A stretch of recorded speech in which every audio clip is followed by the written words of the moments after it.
Small habits create big change. Welcome to the New Money Habits podcast, where we help you build healthier habits for money and life so you can live with more peace, confidence, and purpose. Today, I'm joined by my co-host, the student loan coach, Renée Earwood. My name is Nino Villa, and everything is about to change. Most borrowers think student loans are staying the same with just a few tweaks, but that's not true. And that's what we're going to talk about today. So starting July 1st of 2026, it's basically going to be the dividing line between the old federal student loan system and an entirely new one. So that is what we are going to talk about today. I know student loans can be a bear, and I know they change rapidly. I've said it before. I thought I knew something about student loans before I met you. Then we got to talking, and I'm like, ooh, nope, Renée is the expert here. So why don't you tell us what exactly is changing July 1st, 2026? So we've got a lot changing, and we can dive into kind of each topic one by one. But fundamentally, student loans are being restructured. Many of the current repayment plans are being eliminated and or phased out. And what that means is new borrowers after July 1st, 2026 are going to have far fewer payment options. Borrowing limits are changing dramatically for graduate students and Parent Plus borrowers as well. And millions of borrowers are still in the SAVE plan, which is no longer going to be available, and they're going to have to make some choices very soon. So it sounds like already it's gotten really complicated, because one of the things about student loans is being able to identify, well, what type of borrower am I? Am I in a particular repayment plan that's going away? And if it's going away, how am I affected as a borrower? Or you also said new borrowers would have fewer options, but what if I'm also currently in school? So there's this idea that maybe I'm out of school and I'm already in repayment. Maybe I'm in school.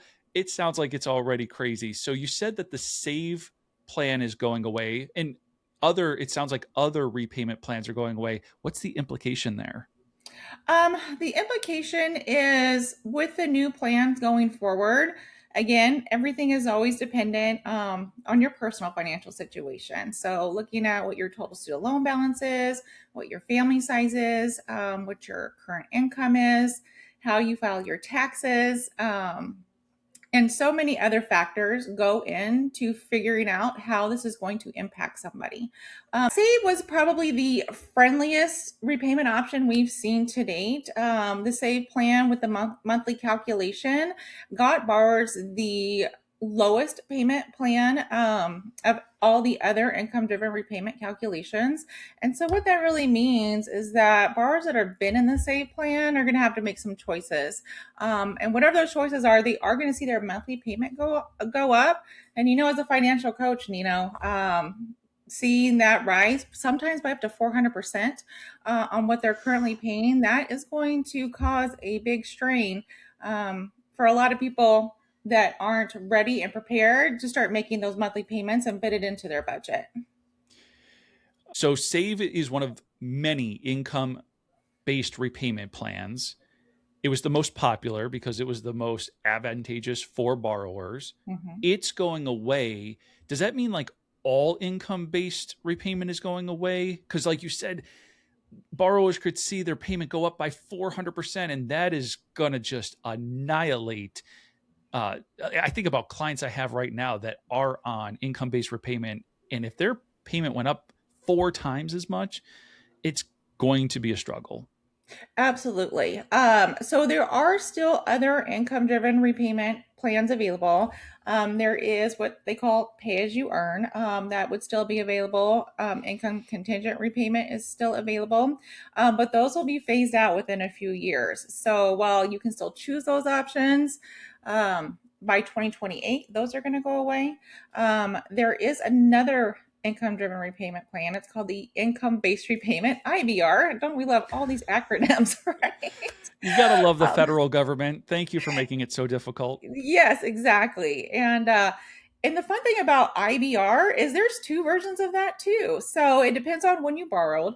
If you borrowed prior to 2014, you're an old IBR. If you borrowed after that time, you're a new IBR. And again, it's just a difference in the payment calculation. The old calculation again, based on when you first took your student loans, is 15% of your discretionary income. Um, and new IBR is 10% of your discretionary income. So different calculation, same plan, but again, it's based on when you took out your first student loans. Okay, so some income-based repayment programs are going to stick around, but Mm-hmm. they too will be phased out. So what if I'm an income-based repayment borrower? What should I be looking for? What How do I get prepared? Um, Getting prepared again is really, when it comes to student loans, it's just running the math. Again, factors that we take into account, again, what is your student loan balance? Who do you work for? Do you work for, let's say, a government, if you work as a government employee, or if you work in a nonprofit, or are you a teacher? There are still forgiveness programs out there like public service loan forgiveness. And you have to be on the right type of payment plan to even qualify for that, even if you work for a qualifying employer. Um, and then look at the different calculations. Again, how you file your taxes. If you're married, what's your income, what's your family size, and even kind of projecting future income. What are your long-term goals as far as, your finances. So again, it all depends on the borrower's individual situation. Again, how much is your overall student loan debt and balance? What is your income? What is your family size? If you're married, how are you filing your taxes? All of these are really important things to know when making some decisions going forward, and what type of loans you have. If you're a Parent Plus borrower, that's very different than if you have your own federal loans for your own education. So that makes a big difference. Um, and then running the So calculations. yeah, so I want to kind of slow the conversation down for just a moment for some of our listeners, because a new term kind of came up, and being able to decipher some of these terms that the federal government uses. We were talking about income-based repayment, and then we're talking about some specific, um, what is it? Specific what programs, and some specific programs that are income-based, which also had this forgiveness component. Absolutely. And that was the new term that kind of came into the conversation, is the forgiveness. And so you were talking about public service um, loan forgiveness. It sounds like that will continue to be a thing, but like the SAVE program, which was income based and had a forgiveness component, that goes away. Am I tracking all that correctly? Yeah, kind of, sort of. So, Okay. yes. So, public service loan forgiveness. Again, if you work as, as a government employee, maybe you're a teacher, nonprofit, that program's not going away, which is a good thing. The public service loan forgiveness program, you do have to be on the right type of repayment program. So, it does need to be one of the income-driven repayment options, which we've discussed some of those already. There's a new Mm-hmm. one coming out too. We'll talk about here in a little while. So you do need to be on that. You make 120 qualifying payments, which if you made them, back to back, that would equal 10 years. You can still have the balance of your student loan forgiven if there is a balance at the end of that term. Now, with all these income driven repayment programs, they have built in forgiveness. So if you don't qualify for the public service loan forgiveness program, that's also kind of a big deal and something you need to consider as a borrower when you're trying to figure out what direction I'm going to go. Some of these plans are 20-year forgiveness, some are 25. And that new RAP program, which stands for Repayment Assistance Plan, which will be available to borrowers starting July 1st, that one has a 30-year forgiveness timeline. Um, Wow. And is that maybe the biggest reason why, like, we can't possibly know why the government's making the decisions that they're making, but is that why maybe the SAVE program is being eliminated and a new program is being offered, is to extend the forgiveness timeline so that the government can recoup more money? Again, I know we can't get into the head of the government, but does that stand to reason as to why they're doing that? yeah, I mean, that's the only reason I can think of. The payments are going to be higher and the terms are going to be longer. And that's just a lot more money that people are going to end up repaying over the life of their loans. Yeah, the government just trying to recoup some of the money that it poorly invested. Don't get me started on how we give uneducated borrowers hundreds of thousands of dollars in some cases, if not, tens of thousands of dollars. And when I say uneducated, I do not mean that in some derogatory sense. I mean they simply have not been educated on how these things work. The federal government has really put people in quite a bind. Okay, but then there is going to be a new program that is still income based. Payments are going to be higher. The forgiveness timeline is going to be longer. What else do borrowers need to know as these changes are on the horizon? Um, the thing that borrowers really need to know is really, again, like how you said, borrowers are just very uneducated when it comes to how these loans work. And, you've heard me say it before, student loans don't work like any other debt and shouldn't be treated like any other debt. We assume when we take out a mortgage that whatever paperwork we sign, we have that amortization schedule. We pay X amount of dollars for X amount of years, and then it's going to be paid off. We know exactly how much we're going to repay. But that hasn't really been the case with student loans. If you took out student loans, and you've had them for many years at this point, how many times have we seen income driven repayment plans change? It's like the terms and conditions of what we signed up for, even unknowingly, keep changing, which again wouldn't happen if we had a mortgage or got a car loan, for example. And there's a lot of strategy at play. So, also, when we're talking about these income driven repayment plans that have this built in forgiveness, the other fun thing the government does is we're going to forgive it if you're still paying after 20, 25, 30 years. But if there's a balance, guess what? You have to pay taxes on the amount that's forgiven. And the year it's forgiven as though you earn that income. So that's something that we call the tax bomb. A lot of borrowers are not prepared for that. But again, the good news is you sit down, student loans is just math, run the analysis. You can start preparing for that now so you don't get surprised when that happens, in 20 or 30 years. And we have some strategies for that as well. So that has me actually thinking about a question. In the past, it seems as though when the government changed the terms and conditions, and I love that you called it that, right? Like, think about that. If you bought a car, if you bought a house, there's certain terms and conditions to the loan that, for the most part, are not changing. But with the federal government, they change all the time.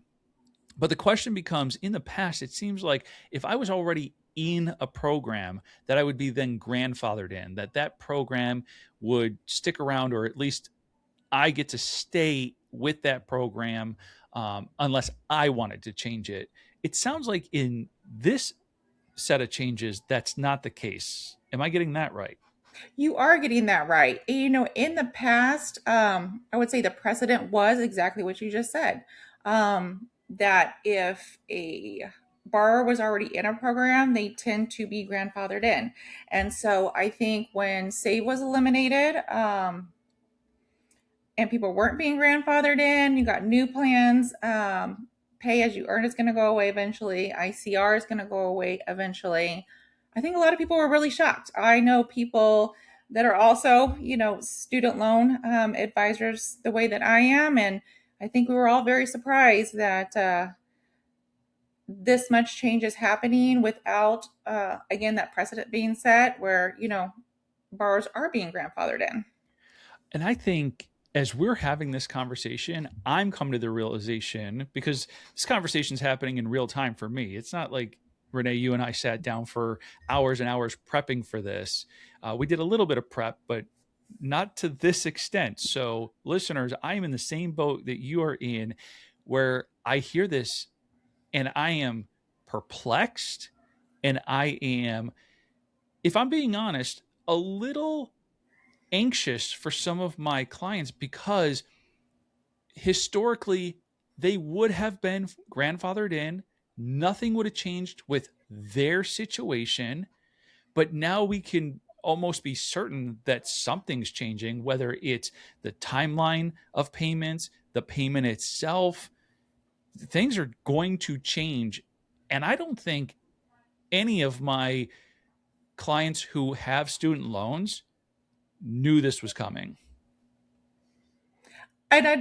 Nobody knows. No, the borrowers don't understand what's going on. I think there are going to be a lot of borrowers that start to get notices when their payments go up that are going to be very shocked, and then they're going to kind of have to, figure it out budget wise when these payments come due.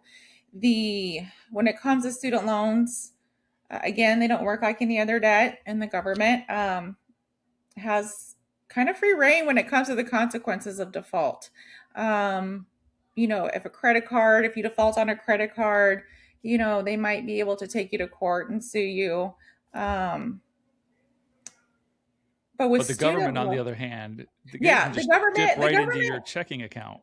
Yeah, the government doesn't have to take you to court. The government doesn't have to prove anything. The government can intercept your taxes. They can garnish your wages. They can. They actually have the right to revoke professional licenses and driver's license if they want to. Although I've never seen that done in the past, they do have the right to do that. They also can. If you're on Social Security and that's your only income, they will garnish your Social Security. So this is going to cause financial hardship for many, many borrowers who are not prepared. That leads me to another question. Oftentimes, when the federal government is making changes to student loans, especially significant changes like these, sometimes they offer a period of time of forbearance or deferment, something where they give borrowers 3 months, 6 months, a year to kind of just figure it out. Is there any of that happening with these changes? With borrowers that are in the same plan, they're going to get 90 days to figure it out. Okay. 90 days of no payments to figure out how you're going to be able to afford the newer, higher payment, most likely.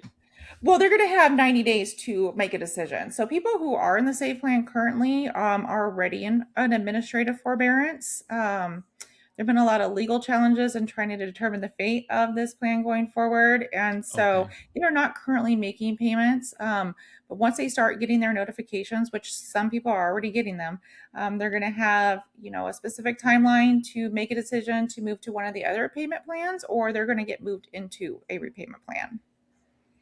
Okay. So they have not been paying on them, kind of waiting with bated breath for the government to make a decision. The government has made their decision. These changes are going to go into effect July 1. And then from July 1, they'll have 3 months to kind of choose, apply for other income-based repayment, or choose to go maybe on a traditional repayment plan or what have you. But they get 3 months, 90 days to make those decisions. Yes, that's correct. So this sounds like a lot. But earlier you also mentioned Parent Plus borrowers. So we've been talking about the principal borrower, the person who has the student loans.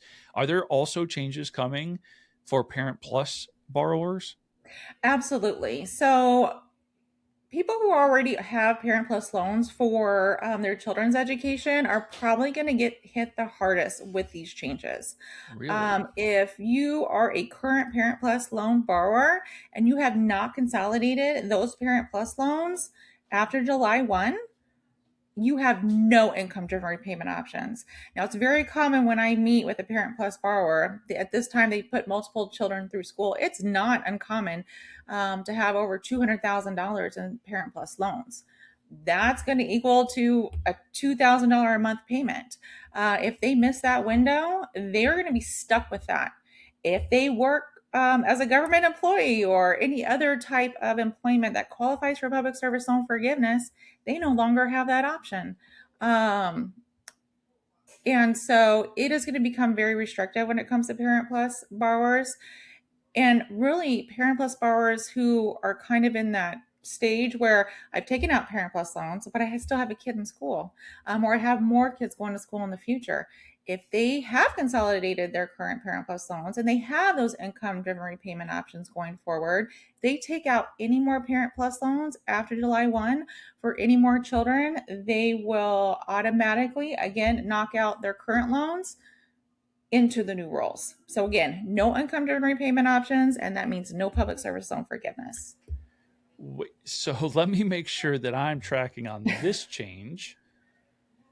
If I'm a parent with current Parent Plus loans and they are already on income based repayment, Mhm.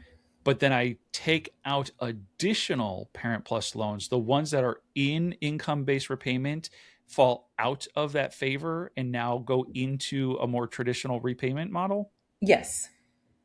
Yikes. Yes. Oh my goodness. Okay. The only reason I'm like so up in arms about that one is I do know that my mother has a Parent Plus loan for one of my younger brothers. And it's like, now I just want to sound the alarms because you're also saying that July 1 is the deadline for them. There is no 90 days after July 1 for Parent Plus borrowers. There is not. And again, they have to be consolidated. So if you took them out and they're sitting there, but they have not been consolidated, you have to go into your studentaid.gov account and have them consolidated before July 1st. That means processed and completed. Now it takes the government anywhere from 30 to 90 days to complete that request. So we're kind of already closing on that window that if action hasn't been taken, they might just be out of luck. And I really do worry going forward, people who don't understand this, what the default rate is going to look like. I don't know many people who can afford a $2,000 a month student loan payment. I mean, that's more than my mortgage. And so this is going to put a lot of parents Fine. in, again, a lot of financial hardship, I think, is coming. A lot of default Yeah. is coming. And we'll see what happens. But How long ago did the federal government make these decisions and start to communicate them?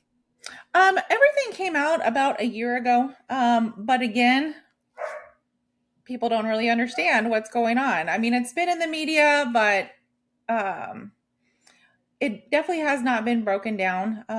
Again, just the Department of Education doing what it does and not, properly educating borrowers on, what's coming next.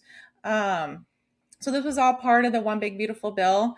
But again, when we come to, government policies and law changes, it's confusing. There's a lot in these laws. And so knowing how it affects you, particularly as a borrower, depending on what kind of loans you have, many borrowers don't understand what's coming. Parent Plus borrowers don't understand, and it hasn't been communicated very well.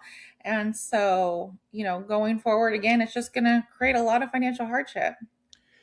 So, for the parent with a student in college who does hear this prior to July 1, what should they be doing differently? Again, they need to go in and make sure the current loans that they have are consolidated. And I don't want to discourage anybody from trying. It's not going to hurt anyone to try.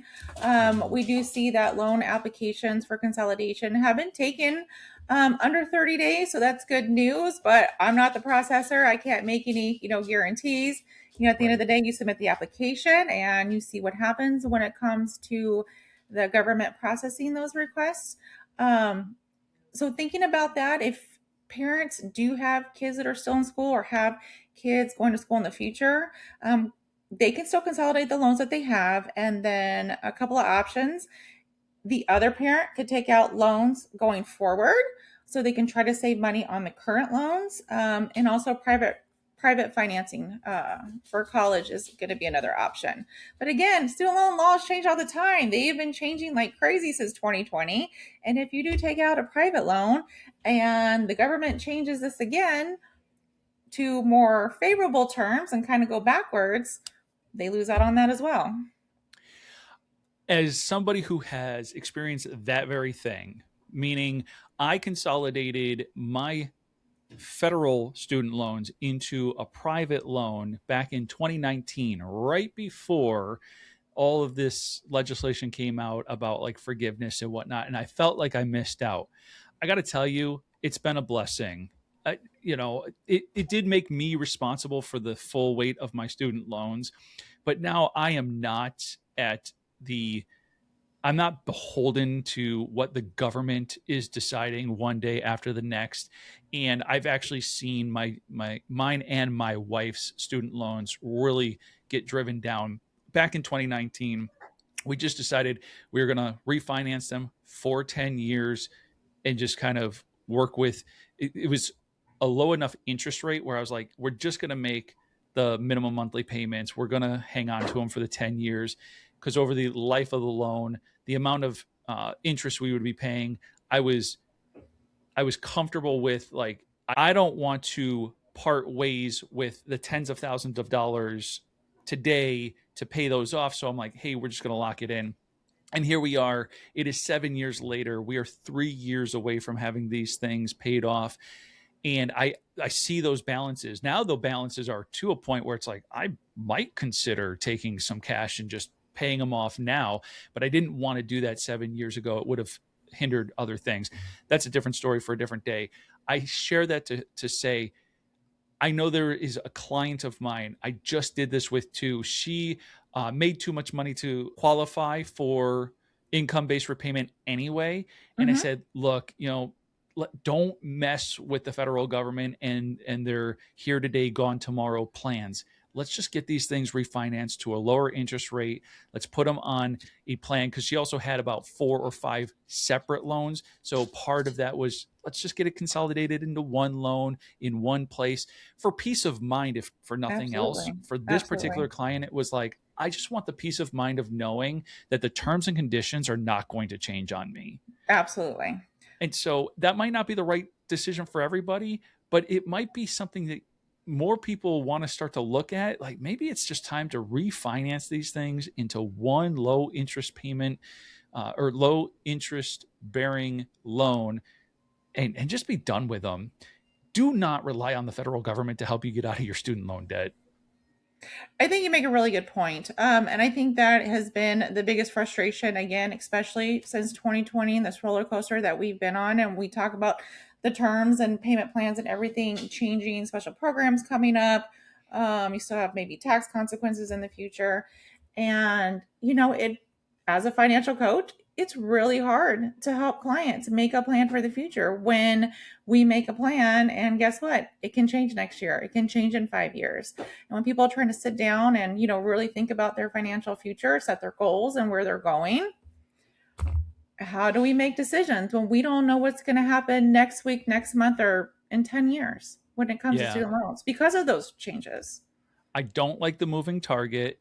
Mm-hmm. And I don't like the idea of somebody keeping themselves in student loan debt for 20, 25, or 30 years for the promise of forgiveness, to which you rightfully reminded everybody that you're going to pay taxes on the forgiven portion, right? So imagine you have $200,000 in student loans. Maybe on your income-based repayment, you only had to pay back half of that, $100,000. Well, when they go and forgive the $100,000, welcome to a 27% income tax on that, or Absolutely. whatever bracket you're in. And now you're paying the taxes on that all in 1 year. So obviously it's less than the $100,000 you would owe at that point, but it's still a significant chunk of change. It just goes to prove that this whole thing is really convoluted. But I want to leave our listeners with some hope and some practical next steps to help them prepare so that they don't find themselves as one of the people with a financial hardship because of what the government decided to do. So I want to encourage everybody, first and foremost, to visit your website, studentloancoach.com, schedule a discovery call with you to figure out their own situation is one step that they can take. But tell our listeners, what does that look like? How do you help them in these situations? Yeah, absolutely. So I always like to start with the free discovery call. It's 15 minutes. We meet one on one on Zoom, just to kind of talk about your student loan or situation. What are your goals? Some people do really need the lowest payment. Some people want to save the most money over time. So we'll sit down and kind of discuss where you're at and where you want to go. And then with my clients, what I do as a student loan coach is I kind of make a financial plan. for clients when it comes to their student loans. And I map everything out. I do all the math, I do all the analysis, and we're going to look at all the different repayment plans based on your income and family size and all the things that we've already talked about. I'm going to model every single different payment plan that's available to you as a borrower. And we're going to look at the total overall cost of the loan. We're going to look at what forgiveness might look like. If there is going to be that tax bomb, I'm not a licensed investment professional, but I can do some basic math, right, to show you if you want to start, saving for that in advance, 20 or 30 years, versus, waiting till that day comes. If you do qualify for public service loan forgiveness, teacher loan forgiveness, there are several different forgiveness and discharge programs that are out there. Public service loan forgiveness is just the most well known, but there are other ones as well. So, we kind of screen you for that if you need help, applying for any of those programs or making sure you're on the right step. If you need to consolidate, and just break it all down into simple math. I don't tell people what to do, but seeing the numbers kind of in black and white on paper helps borrowers make decisions going forward. I also want to invite our listeners that if you're not ready to sit down with Renée and get a clear picture of your situation, you can become a New Money Habits community member. We are going to, in the month of June, kind of provide tools and resources that will help everybody get prepared for these changes in July, starting with, Renée, your quick start guide. This quick start guide is going to do what for those who use it? It is going to help borrowers start to hopefully understand their student loans. When I meet with most clients, if I ask them what type of loan they have, they're not really sure. They just say a federal one. What kind of payment plan are you on? They'll say an income-based repayment plan, but again, there are several.